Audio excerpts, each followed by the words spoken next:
seems like he's ready to go, man.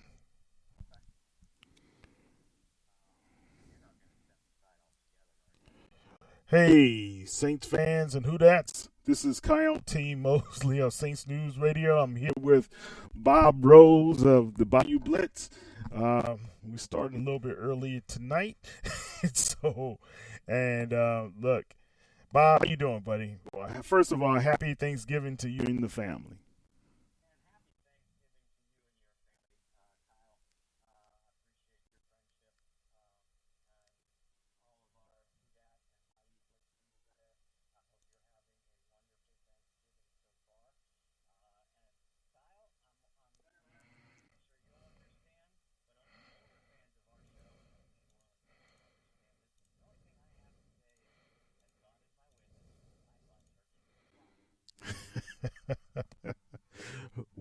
Which turkeys is the question?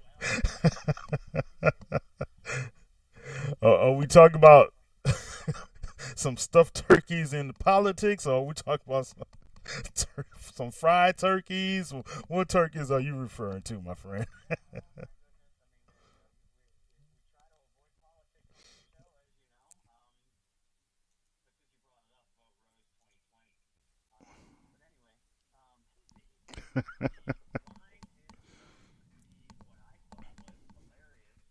Sitcom from the 1970s, WKRP in Cincinnati, Yeah. and one of their Thanksgiving episodes. Folks, if you've never seen the show, just go to YouTube and start get through your search engine and just start typing "As God is my witness," and I promise you, YouTube will finish it because it's getting pretty heavily played this time of year. But Kyle, we hope that those Falcons from Atlanta are also flightless birds and come crashing to the earth, just like those those turkeys in WKRP. Because the Saints have a big one this Thursday night, tomorrow night, to recap the NFL triple header of Thanksgiving Day football games. Yeah, yeah. Big, huge. Look, going to politics again, Kyle. I'm sorry. Huge, huge. It's a huge game tomorrow. Let's be honest, man. This is a game that the New Orleans Saints can win and should win and must win. It will make a whole lot of things easier for the Saints if they're able to win, cash in on the NFC South crown, earn an early playoff berth, but also keep pace with what's going on in the NFC at this particular time.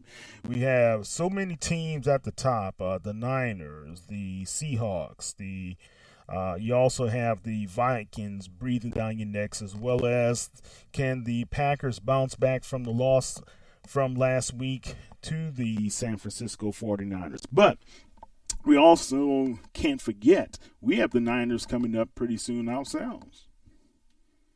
Yeah, absolutely. And this game, like you started to point, or like you did point out, it means so much for so many reasons.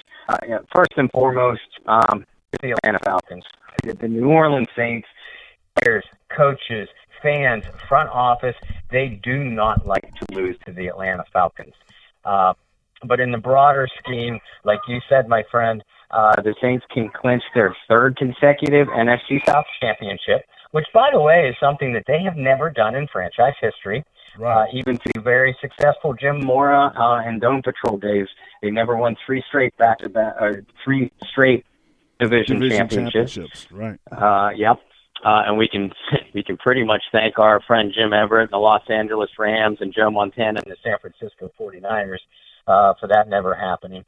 But the Saints can lock up the division championship, and it is such a crowded NFC playoff picture. Like you said, the 49ers are at the top of the heap, but they have not. Before their game against the Packers the other night, I thought that the 49ers had looked shaky over the previous couple of weeks, and they're going to be tested this Sunday again against the Baltimore Ravens before coming to New Orleans next Sunday. But as you know, it's one game at a time, Mr. Mosley. And the New Orleans Saints not only have to keep pace with the 49ers, but the Packers are up there. The Minnesota Vikings are up there in the standings, each with only 3 losses.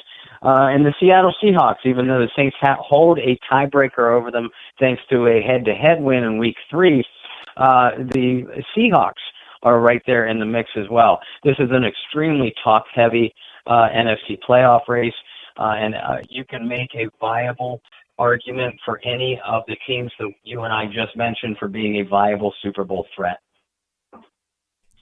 You look at how everybody's playing, especially this time of the season. It's kind of rare to have so many teams doing so well in the NFC and so many other teams doing so poorly at the same time. Yeah. Right? So when you have division leaders, you have the Niners, the Saints, the Cowboys, which are really teetering at the time, The thing about the Cowboys, man, even though it's kind of the same scenario that happened a few years ago with Seattle and the Rams and the Niners and the Cardinals. Remember when everybody was doing so poorly, right?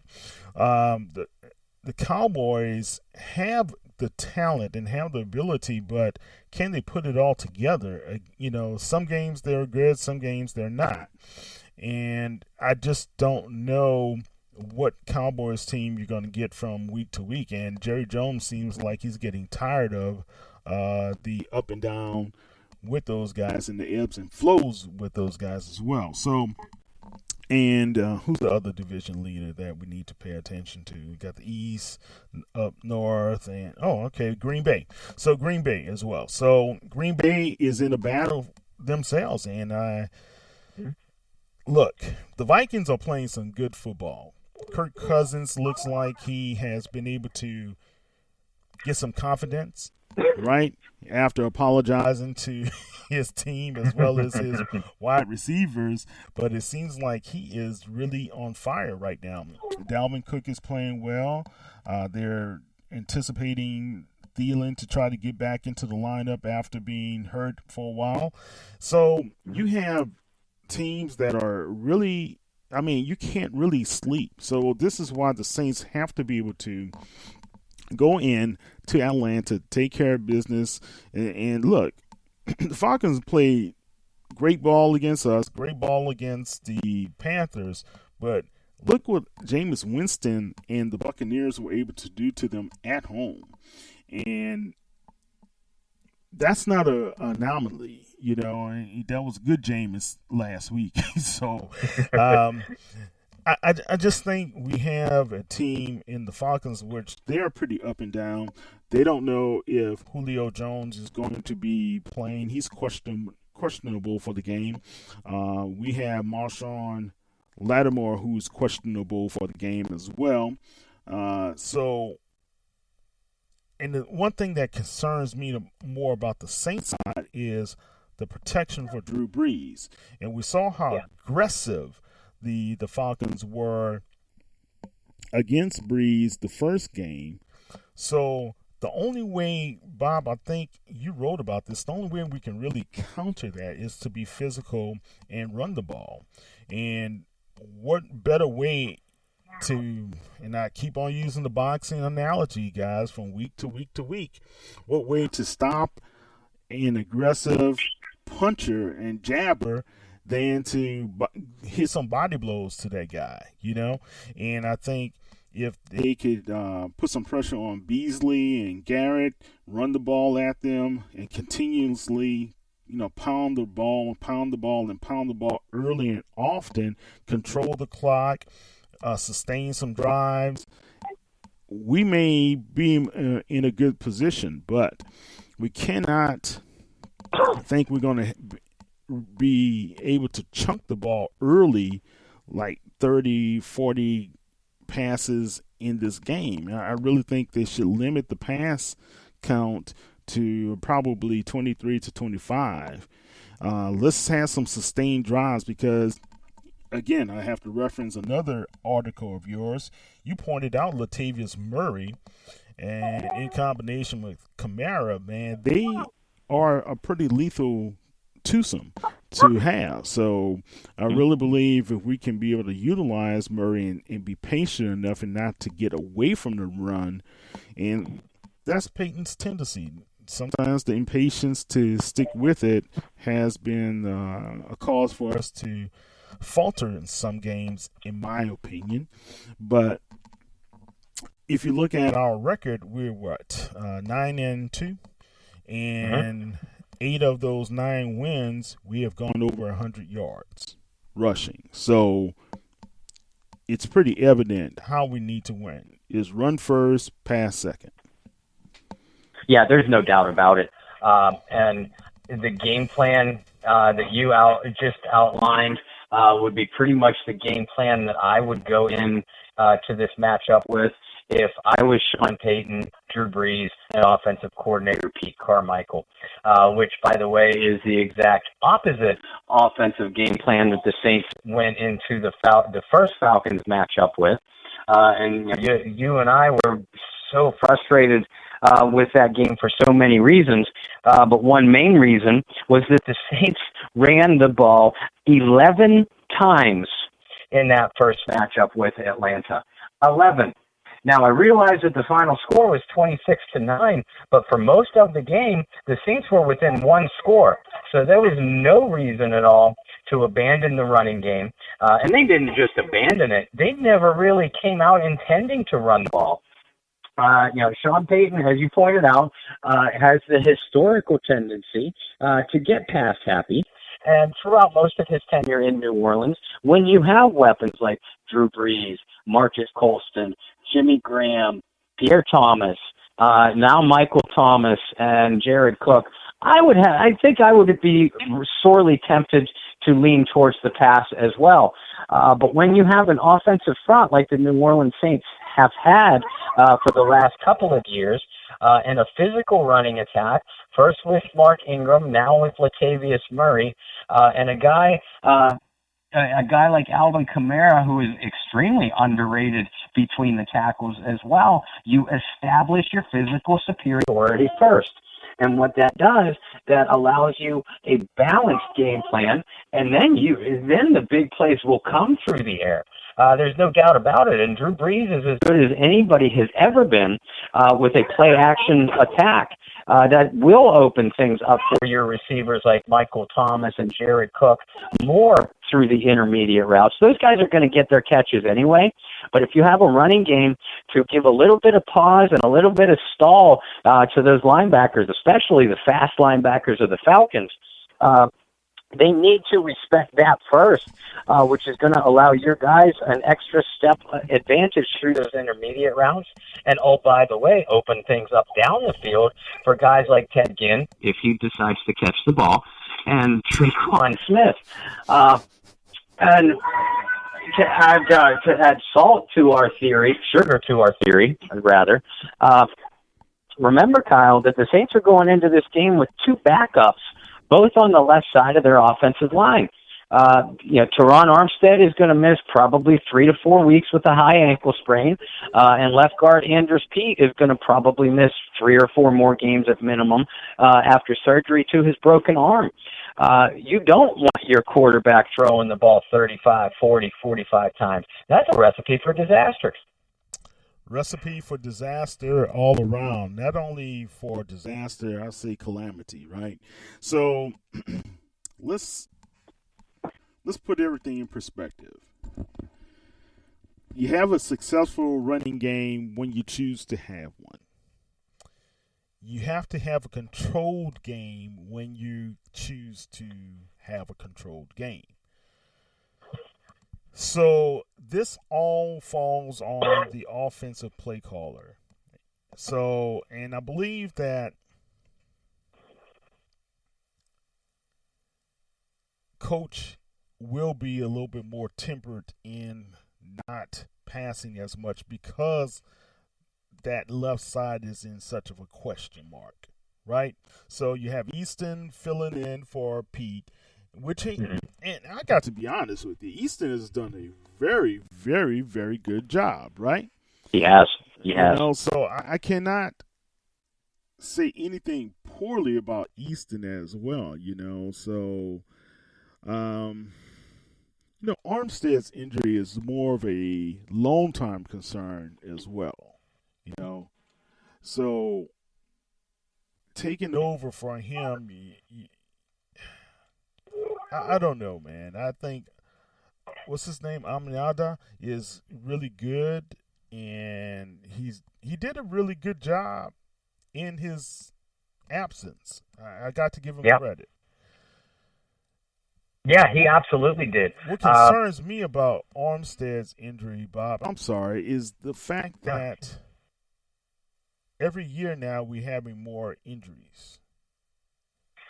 And he's such a great talent, and you cannot dispel his abilities.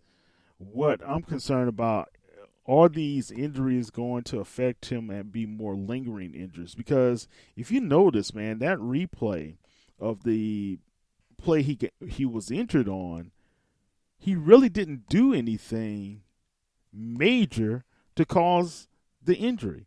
He just stepped, tweaked his ankle, not even rolled it, just stepped. That was the strange thing about it. So usually when you have those type of phantom injuries, right, is that more a sign of age and wear and tear, or is that a sign of something else going on within his body? You see? Because I could see if he was putting strain and trying to stop a defender, all he was doing was trying to step over Drew Brees. So that's my concern. You do. You make a good point. And the only reason that I am not, I'm definitely concerned with Armstead out of the lineup. You don't take a talent like that away from your offense and not have it affected in some way, shape, or form. Now, we've seen the Saints tweak their game plan, tweak their blocking schemes when Armstead has missed time before, which has been every year of his career. And although there are some very valid points to what you were just pointing out as far as reason to be concerned, I guess the reason I'm not overly concerned about Armstead as far as long-term health was the majority, if not all, of the other injuries that he's had to cause him to miss time. And I think he's missed a minimum of 4 games, 4 to 6 games minimum every year of his career. But I believe that most of those previous injuries were upper body core injuries, labrum, pec muscle, abdominal muscle, things like that. I don't recall any lower body injuries. So I am, and this might just be me leaning towards the optimistic side.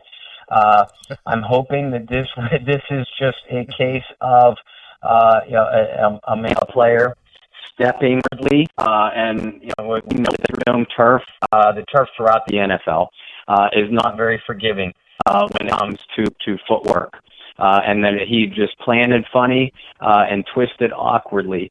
It just caused that high ankle sprain.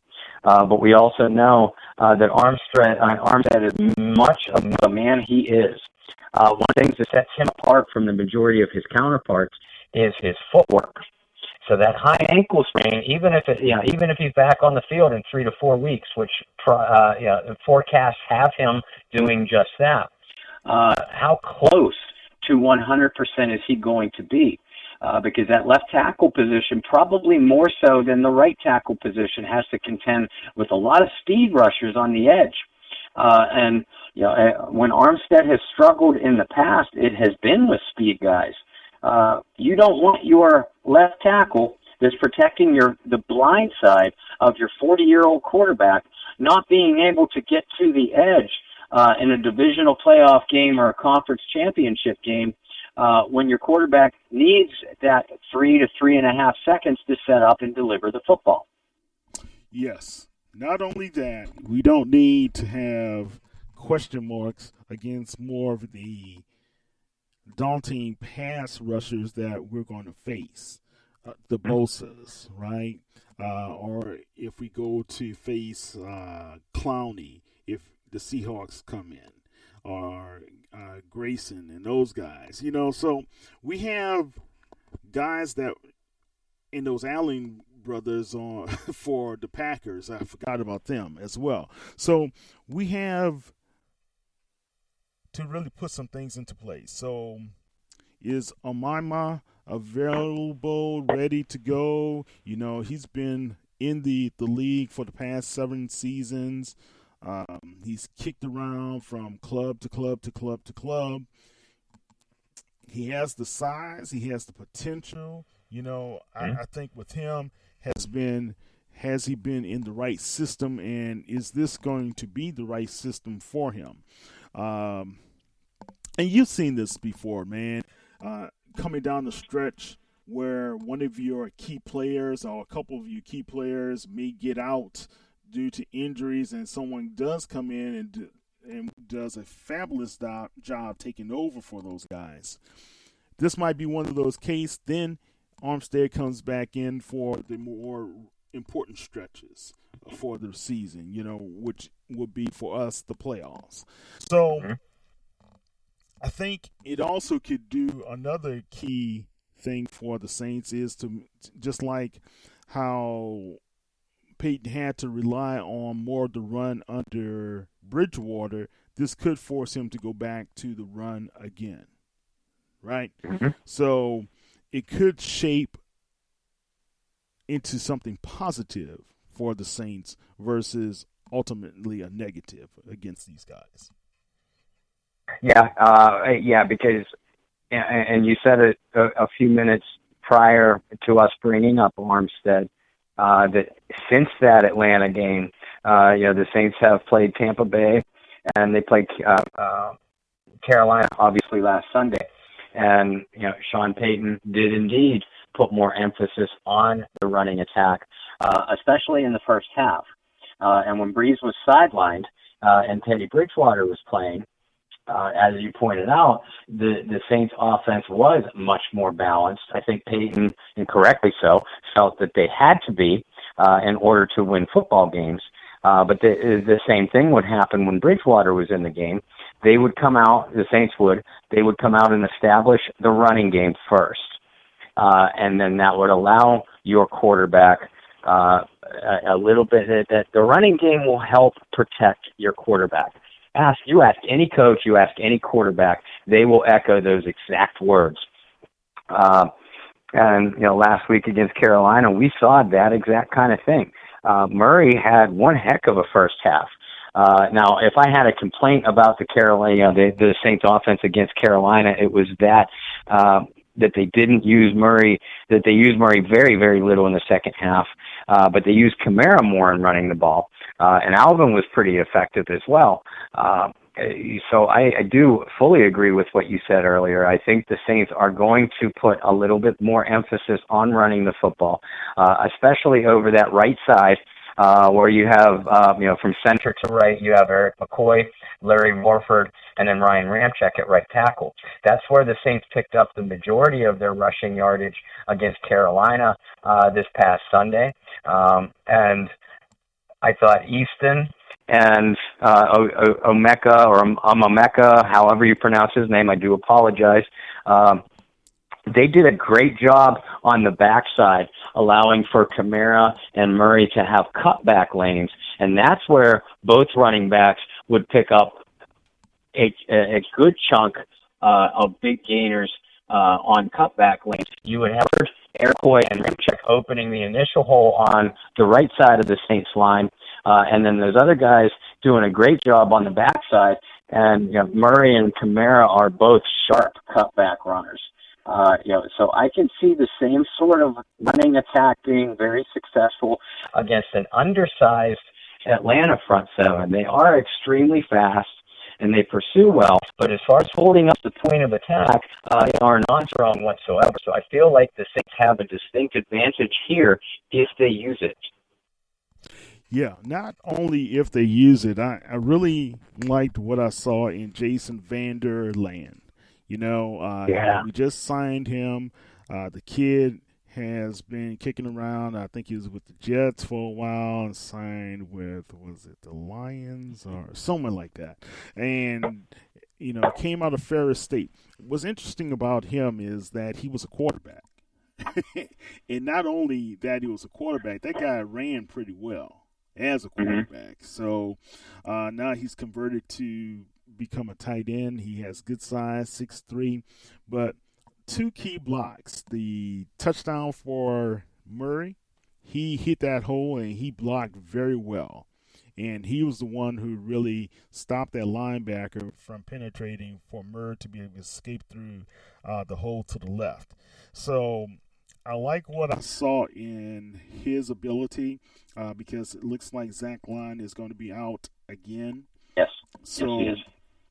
that's going to give him another opportunity to be in the backfield blocking. What also is going to give us an opportunity, if I remember looking at the injury report, will be back for the game. So then that will give us an extra lineman just in case somebody else goes down.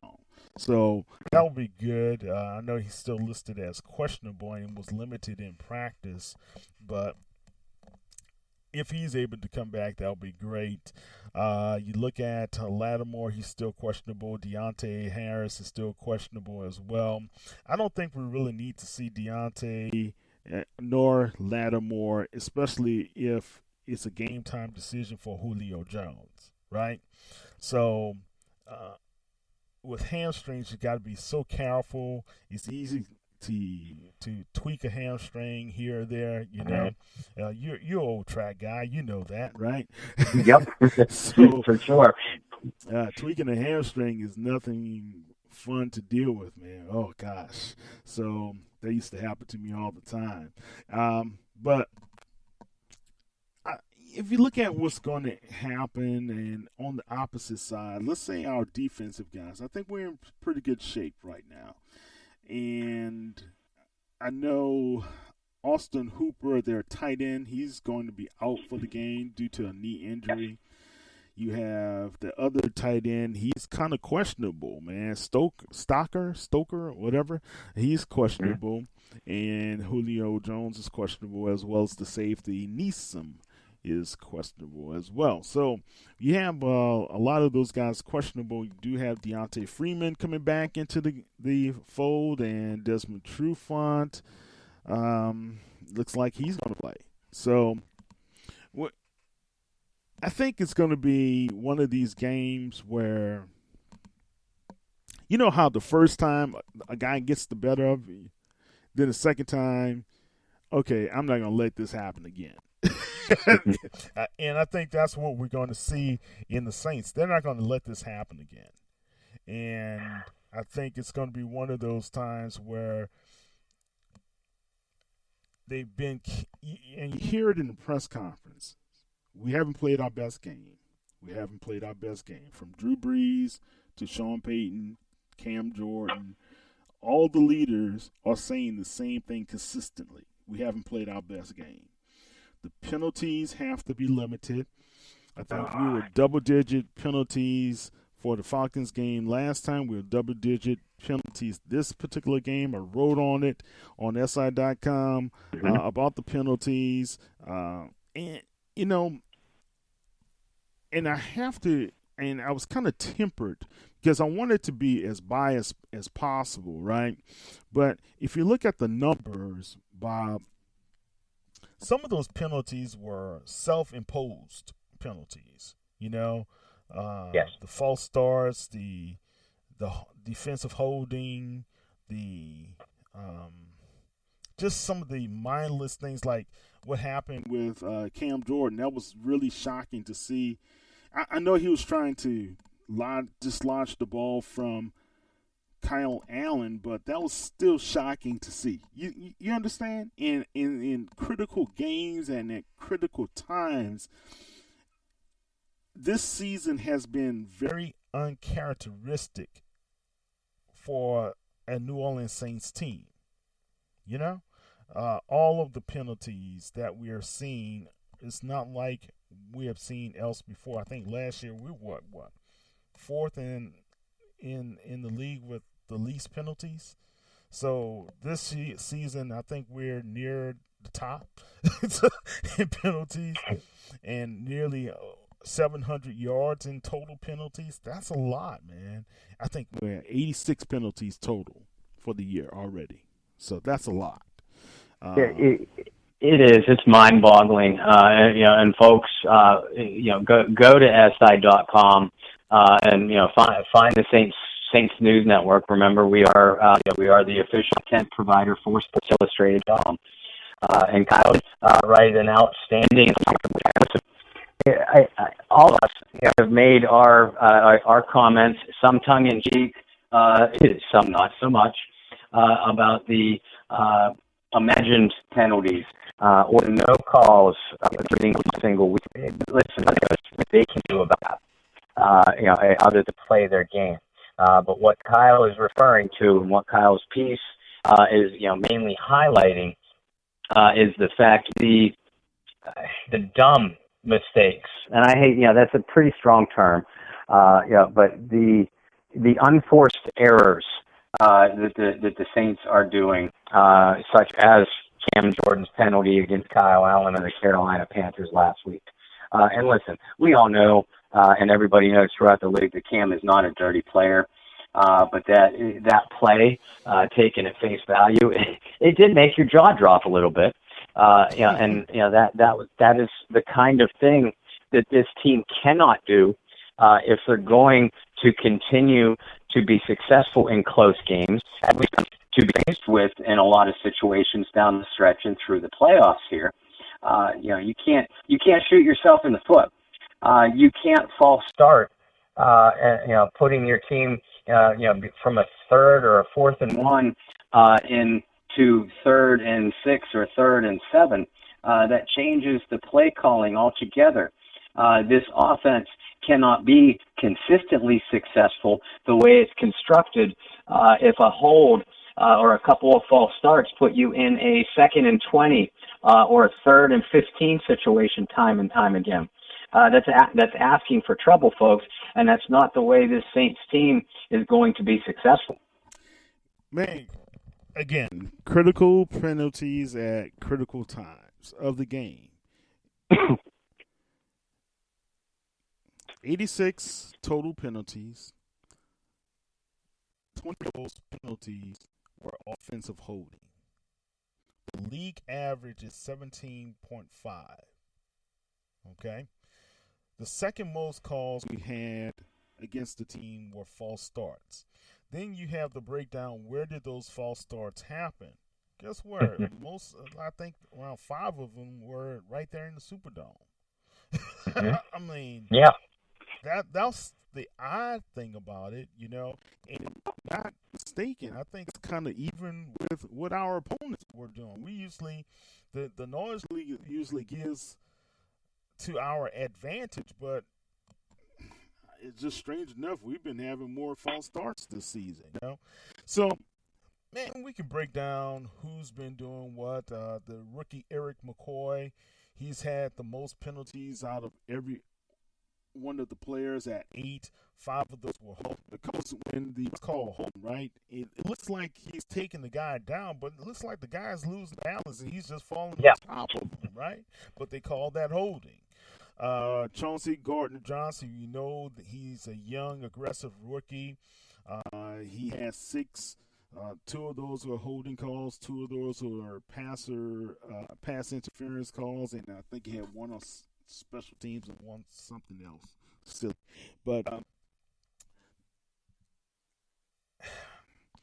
what was shocking was Teron Armstead and Michael Thomas had 5 each.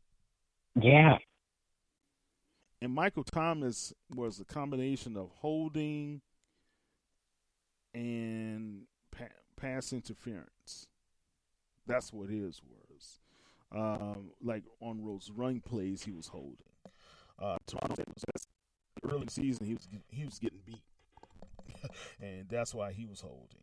Mm-hmm. So, guys, it's just one of those strange anomalies happening with the Saints at this particular time.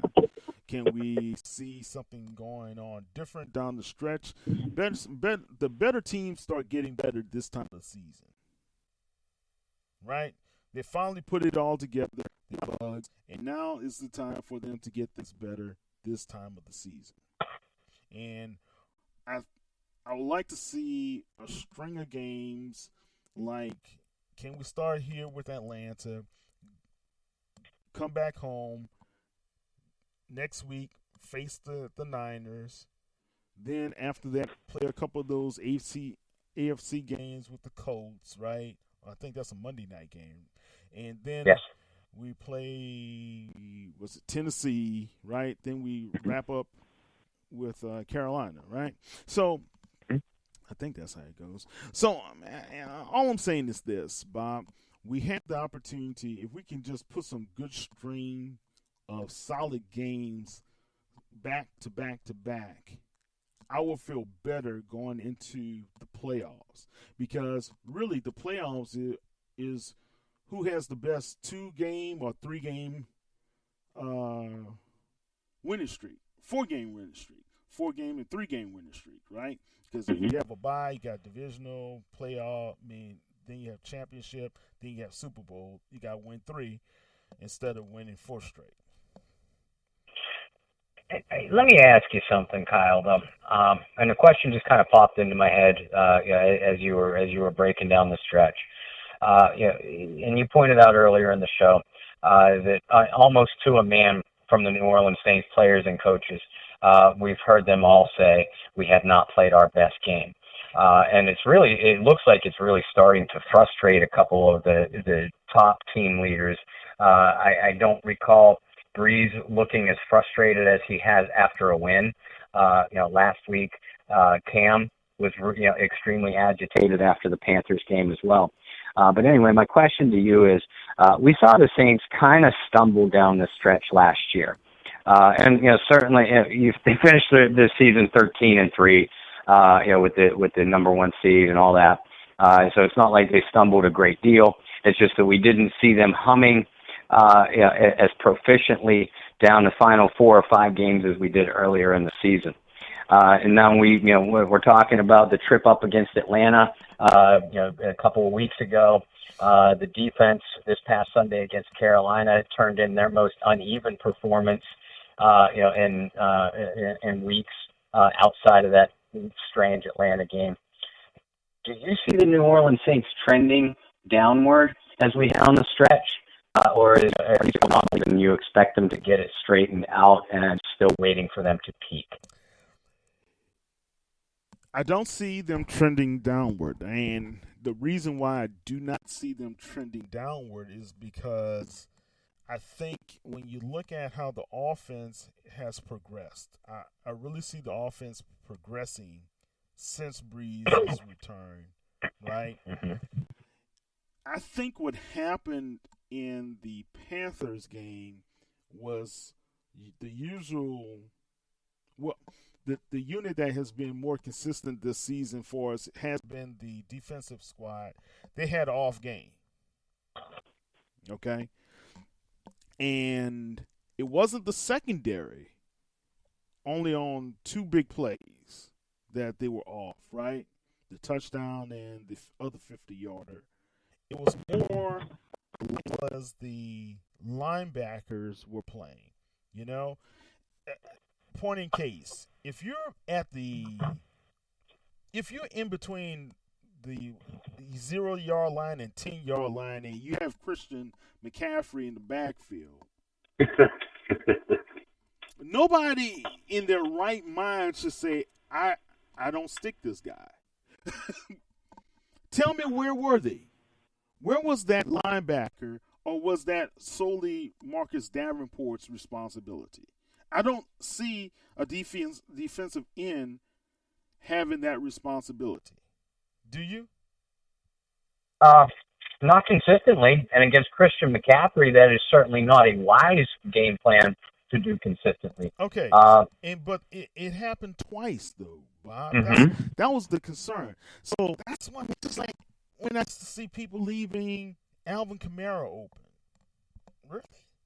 I mean, were you not? I'm sorry, man, and I have to say this. It's not just plain and common sense. It's the only sense that makes sense. You don't ever leave the best player by himself on that field. I'm sorry. And if I'm being wrong, please somebody let me know how I'm being wrong with this. I just thought that was what's a good word? Dumb. I'm being a little harsh, but I have to say it, man. I couldn't believe it. That's what's concerning to me more than anything else. How the lack of awareness was being more prevalent against the Panthers. Go ahead. No, I agree with you, and it's coaching. It's sports 101. Not even at the professional level. It's a very simple philosophy. You don't let their best player beat you. You let everybody else prove that they can beat you. Now, let's not be too harsh on the defensively. I do secondary. I thought played an okay game on Sunday. The defensive line got pressure on Kyle Allen. They just had a lot of near misses. And give credit to that young man. He bought time and made plays. It was more a matter of the Saints not being able to get off of the field on third downs, which we haven't seen a lot of this season. They've normally played very well on every down. They'll win the early downs and then be able to play smart but aggressively on third downs, and we didn't necessarily see that on Sunday. And not all of it was just Marshawn Lattimore being out of the lineup. Eli Apple did manage to lock up on the Carolina top receiver DJ Moore. DJ was pretty much taken out of the equation. It was when DJ drew the man-to-man coverage of, let's just call him the other guy. That's when Mr. Moore would make plays. And like you said, McCaffrey out of the backfield, just a shocking number of times on goal line downs. He was getting free. That's when I want my best guy in the linebacking core on their best guy. And my best guy in that kind of situation is Demario Davis. They chose, Dennis Allen chose to bring Davis on more blitzes than we're accustomed to seeing from him. But what that was causing A.J. Klein or Kiko Alonso to be the ones to have to get to McCaffrey swinging out of the backfield. Carolina's going to win that matchup every time, as will Atlanta this Sunday if Devontae Freeman is healthy. And I've heard he's expected to go, but he's hobbled. We've seen Freeman have big games against these Saints defenses before, mainly because he would take advantage of his athleticism against the Saints linebackers' lack of athleticism. So again, if A.J. Klein or Kiko Alonso draws that assignment on Freeman consistently, the Saints are going to be in for a long day. Demario Davis, if he's not your defense's best player, it's a short list. That's who I want. I don't mind. I do like seeing Davis on blitzes, but that to use him in that capacity heavily, consistently, that takes away what he does best for your defense, and that is letting him fly all over the field, letting him track down the running backs. We know we'll use the week before that, the week before last against Tampa Bay.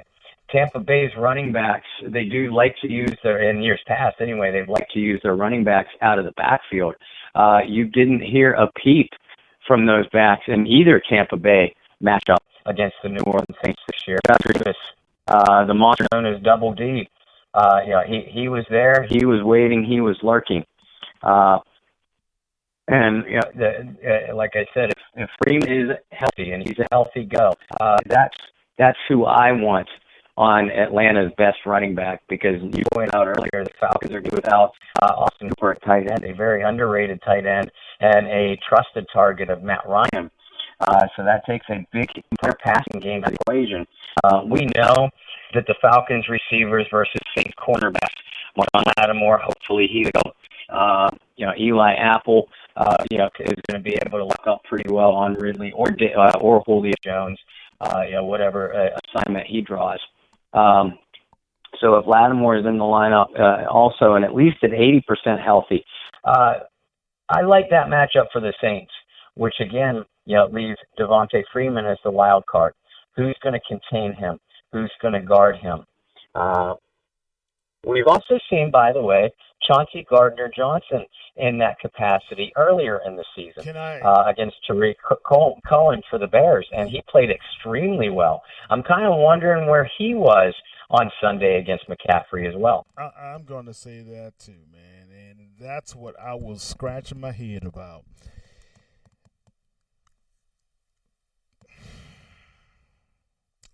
I love what Patrick Robinson has been able to do for the organization. Mm-hmm. However, I don't believe Patrick Robinson is their nickel guy. I don't believe PJ is their nickel guy.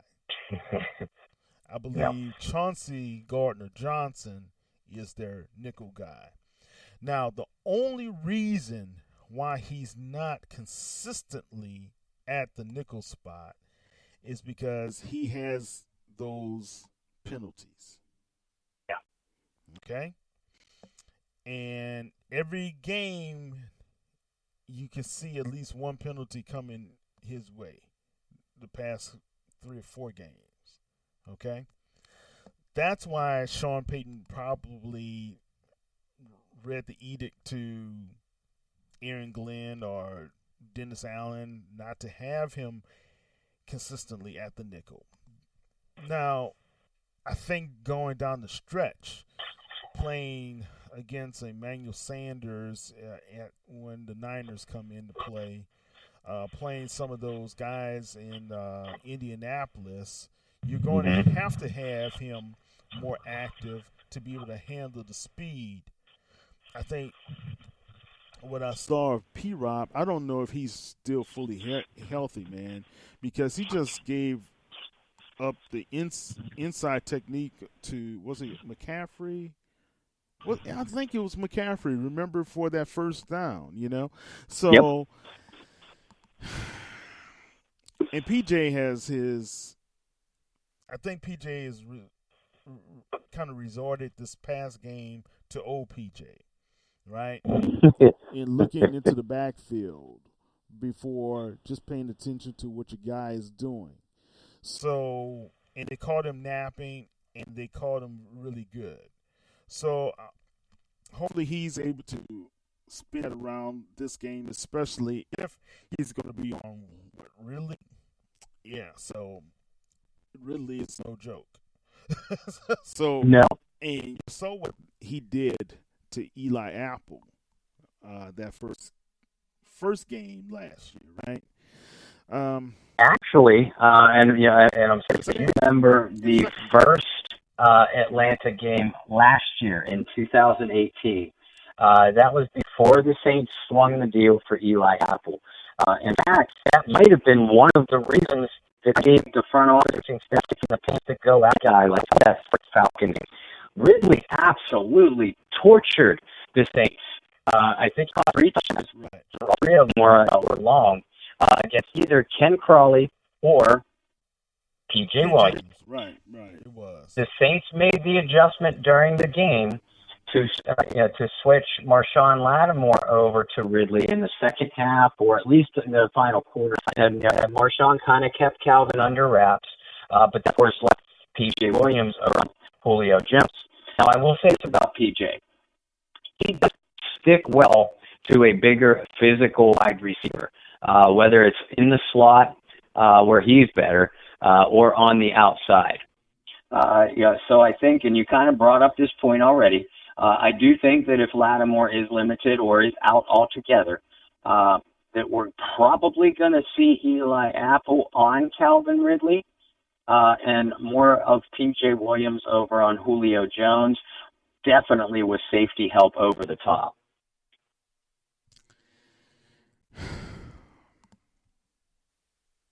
It's a tough matchup. It's not one I envy if I'm Dennis Allen and Marshawn Lattimore's on the sideline. The only way this can work is Marshawn's not going to play. So Marcus has to really be doing his job in the secondary. He's going to have to do an outstanding job paying attention to some of those coverages. That's because that's what really got them. Kyle Allen did the eye test really good on all of those guys, man. He drove them to the right. Next thing you know, the guys behind him to the left. So, and I think Marcus bid on it as well. He bid on that play action fake. So, man, the Saints defensive line, I wonder if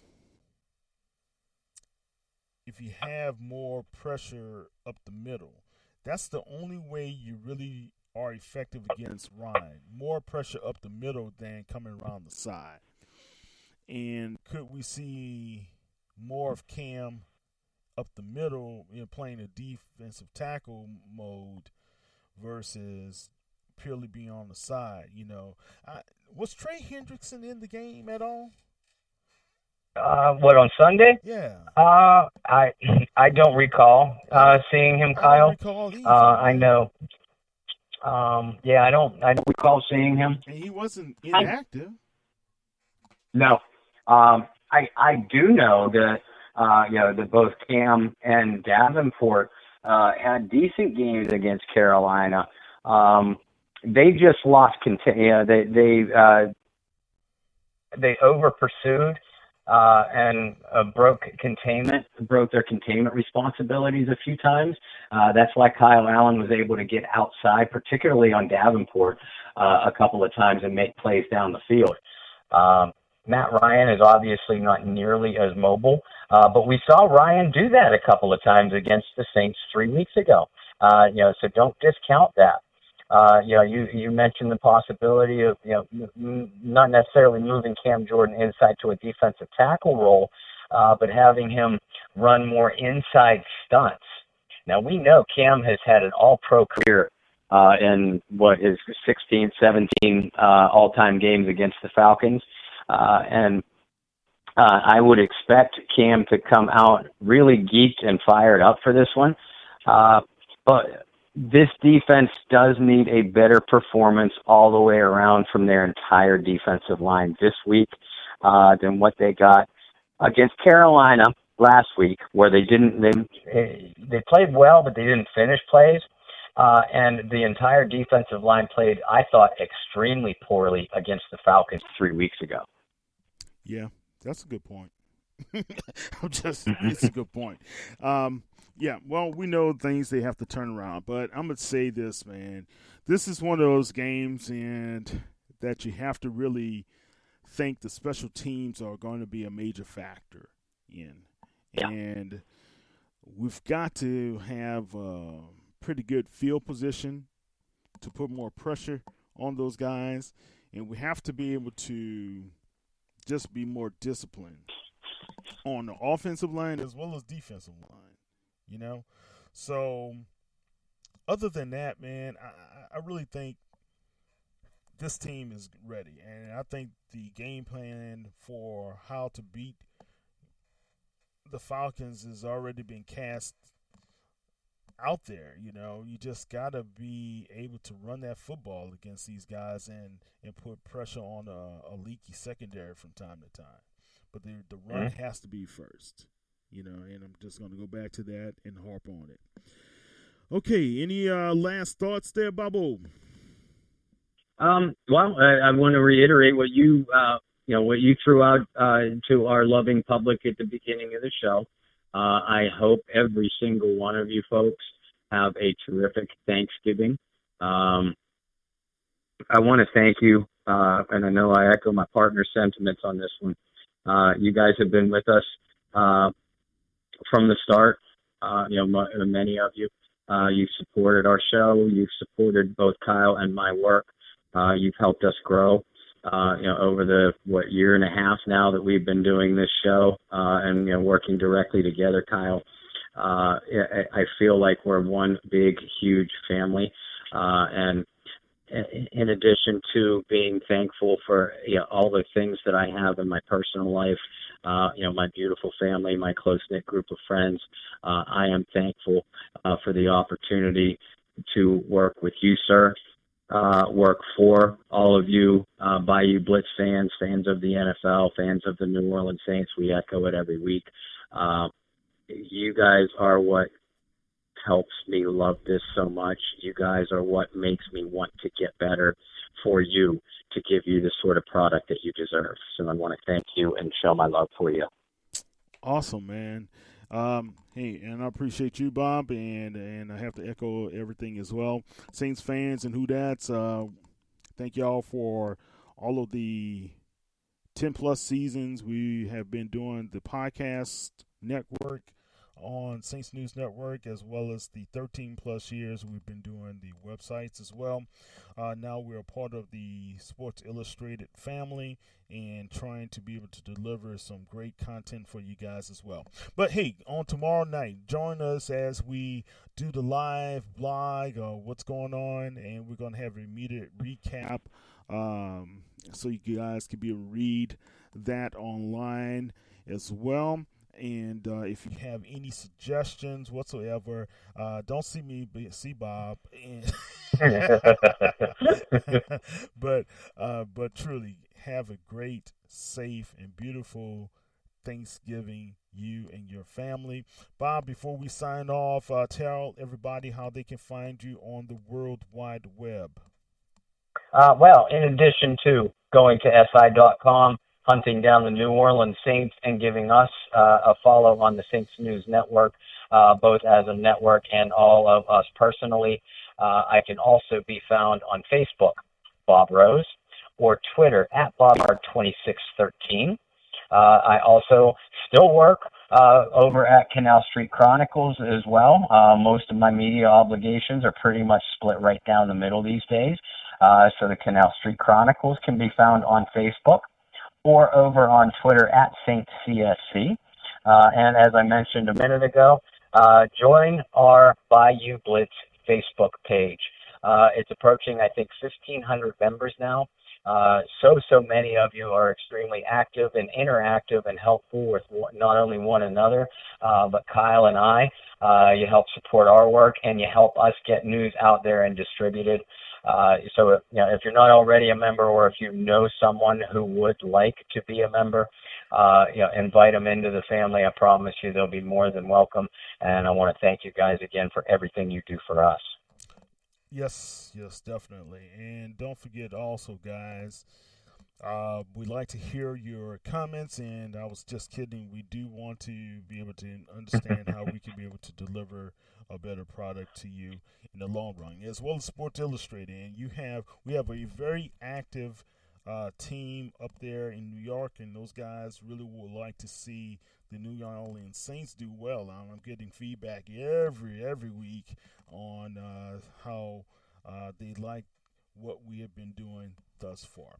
All right, guys, don't forget, you can always follow us on si.com/NFL/Saints. And you can check us out on Instagram, Facebook, as well as Twitter at Saints News. That's at Saints News, okay? And you can check me out personally on Twitter now. I've been kind of missing in action on Twitter personally for many a year, but it's KTMOZE, at KTMOZE, KTMOZ. That is my handle. All right, guys, I really wish you and your families to have a great family time. Let the fathers and the caretakers of the home have the big piece of chicken or turkey and carve up those turkeys very well. Make sure moms and whomever is frying the turkeys be safe, be well ventilated areas. I've seen those, man. Those can go very bad very fast. But also, guys, just be safe out there. If you're traveling on the road, keep yourself safe and vigilant at all time, and be a defensive driver. Okay, and if you're out there with that Arctic blast or whatever the bad weather is coming in, stay warm and huggle up and just spend time with the family. So you can watch tomorrow night as the New Orleans Saints take on the Atlanta Falcons in the Origami Mercedes-Benz Stadium in Atlanta, as the New Orleans Saints also having a chance to bring home the NFC South title and earn a berth in the 2019-2020. Wow, can you say that? 2020 playoff run. This is Kyle T. Mosley with Bob Rose of the Bayou Blitz, Canal Street Chronicles, and Sports Illustrated. Bob, have a great one. You, Lauren, Will, and the girls. Take care. All right? Who that, baby? Bye.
We work really hard and we're kind of intense. But if I didn't enjoy what he's doing, it would be. The benefits, full dental and vision medical or any of that stuff. I got that out of the gate first day. It's a really transparent company. My manager has been a big advocate for me. You're going to pay for me to go to school so I can eventually leave the company? Like, that's insane.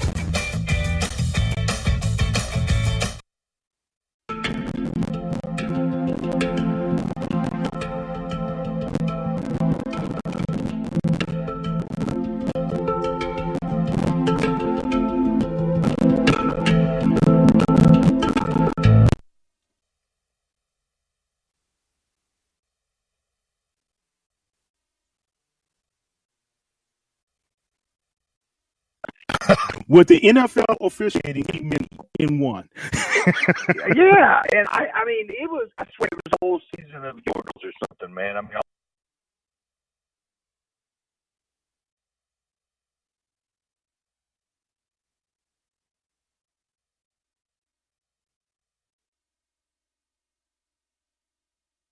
This call is being recorded.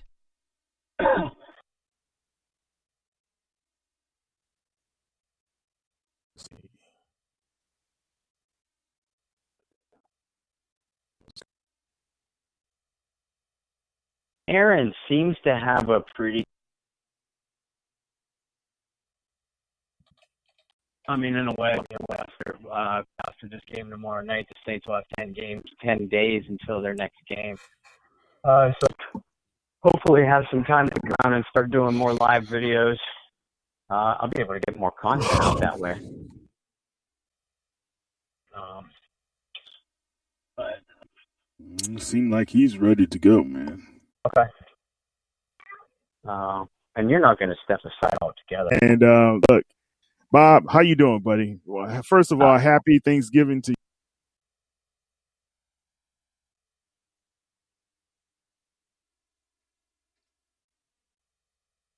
Of the Bayou Blitz. We started a little bit earlier tonight. Look,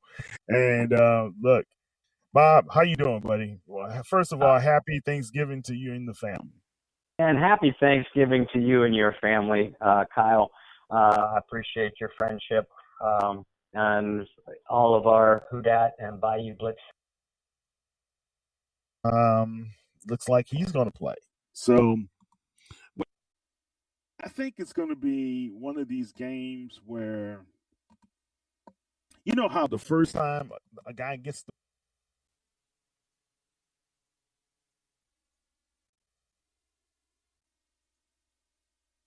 and nearly 700 yards in total penalties. That's a lot, man. I think we're at 86 penalties total for the year already.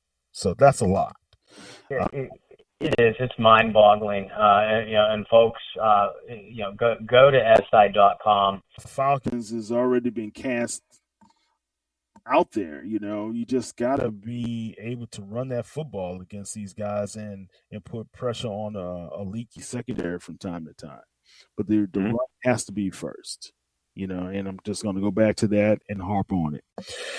Okay, any last thoughts there, Babu? Well, I want to reiterate what you